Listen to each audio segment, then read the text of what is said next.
Assalamualaikum and good day to everyone. My name is Siti Nur Ain binti Jamin and my student ID is PHP 253124. Today, I will present my research ideas outline entitled A Model of Digital Leadership Practices Among Headmasters in Enhancing Digital Education Culture in Rural Primary Schools. This study focuses on how headmasters can lead digital transformation effectively in rural primary school and how their leadership practices can help strengthen digital education culture.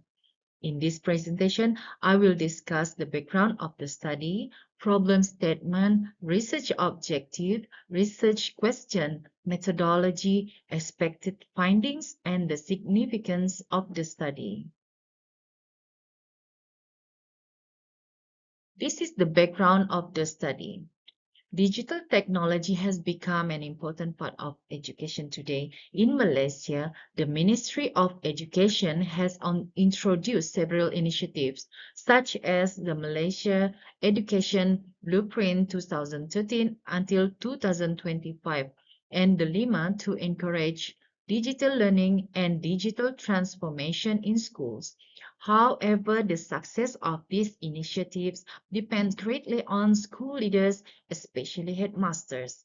Headmasters plays an important role in guiding teachers, providing support, encouraging innovation, and creating a positive environment for technology integration.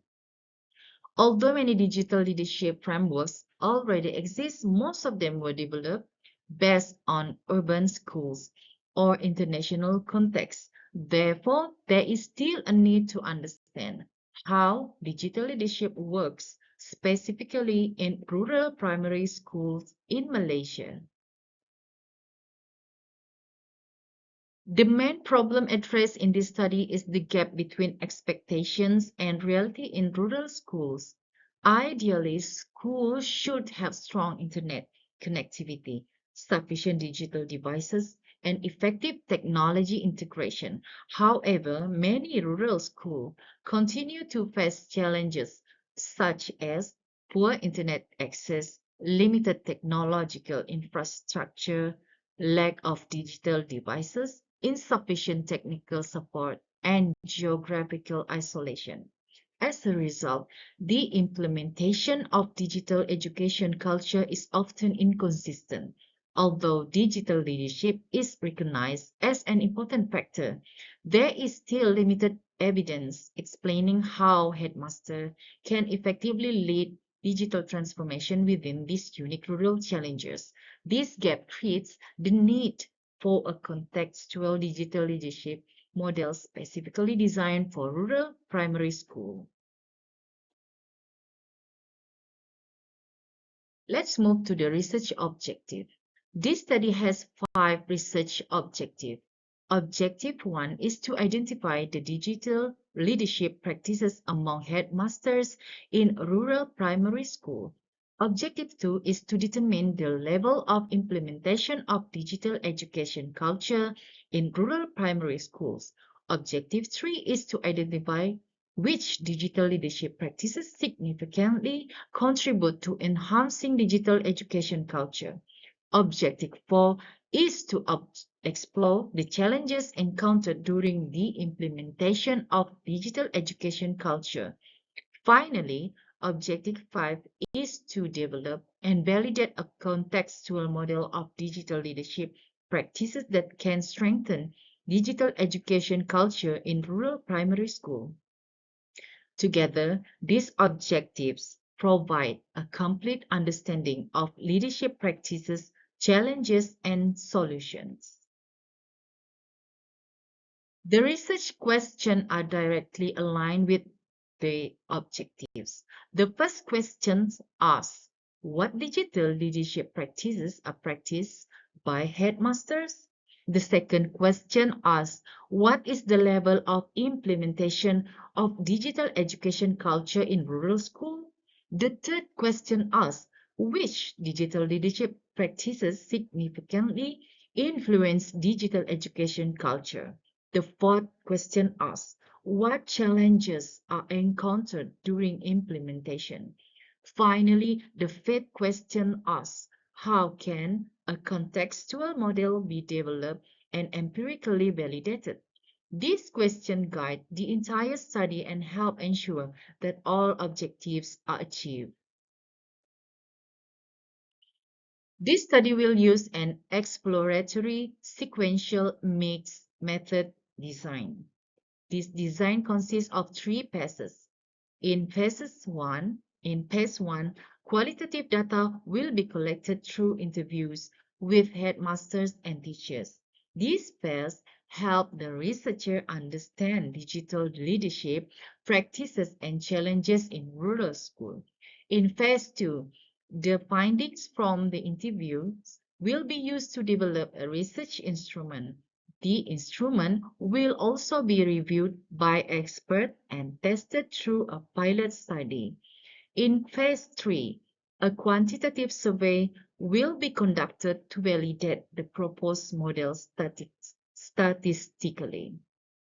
This design is suitable because it allows the researcher to first understand the real situation in rural schools before testing and validating the findings using a larger sample. The study involves both headmaster and teachers from rural primary school. For the qualitative phase, purposive sampling will be used. Approximately 10 to 15 headmasters and 15 to 20 teachers will participate in interviews. These participants will be selected because they have experience related to digital leadership and digital education practices. For the quantitative phase, stratified random sampling will be used. Approximately 300 to 500 teachers will participate in the survey. These sampling techniques help ensure fair representation from different rural schools and support the requirement of structural equation modeling or SEM.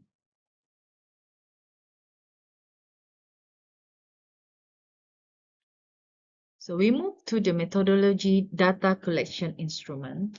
Different instrument will be used in different phases of the study. In phase one, semi-structured interviews will be conducted. The interview will focus on digital leadership practices, organizational strategies, and challenges faced by rural schools. All interviews will be recorded and transcribed for analysis. The themes identified from the interview, together with existing literature, will be used to develop a questionnaire. The questionnaire will then be reviewed by experts and tested through a pilot study involving approximately 30 to 50 teachers. For phase 3, a self-administered questionnaire will be distributed to teachers. The questionnaire will use a 5-point Likert scale ranging from strongly disagree to strongly agree. Both qualitative and quantitative data analysis techniques will be used.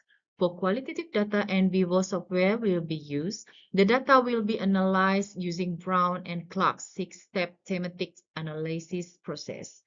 This process includes familiarization, coding, categorizing themes, reviewing themes, defining themes, and interpreting findings. For quantitative data, SPSS and ARMOS software will be used. Descriptive statistics such as frequency, percentage, mean, and standard deviation will be used to describe the data. Inferential statistics such as Pearson correlation and multiple regression analysis will be used to examine relationship between variables. Finally, structural equation modeling and confirmatory factor analysis will be conducted to validate the proposed model. This study is expected to produce several important findings. First, it is expected to identify the key digital leadership practices used by successful headmasters in rural schools. Second, it will determine the current level of digital education culture and identify the main challenges faced by rural schools. Third, it is expected to identify the most significant dimension of digital leadership that contribute to digital education culture. Most importantly, the study is expected to develop a contextual and validated model of digital leadership that is specifically suitable for rural primary schools in Malaysia. This model can help bridge the gap between national digital policies and the realities faced by rural schools. In conclusion, digital leadership plays a critical role in supporting digital transformation in rural schools. Although many initiatives have been introduced by the Ministry of Education, rural schools still face challenges that may affect the success of digital education culture. Therefore, there is a need to better understand how headmasters can lead digital transformation within this unique context. The exploratory sequential mixed method designs allow the student the study to explore real experiences, develop a suitable instrument, and validate a contextual model scientifically. The findings are expected to contribute both theoretically and practically by providing useful guidance for policymakers, educational leaders, and rural schools. Thank you for your attention.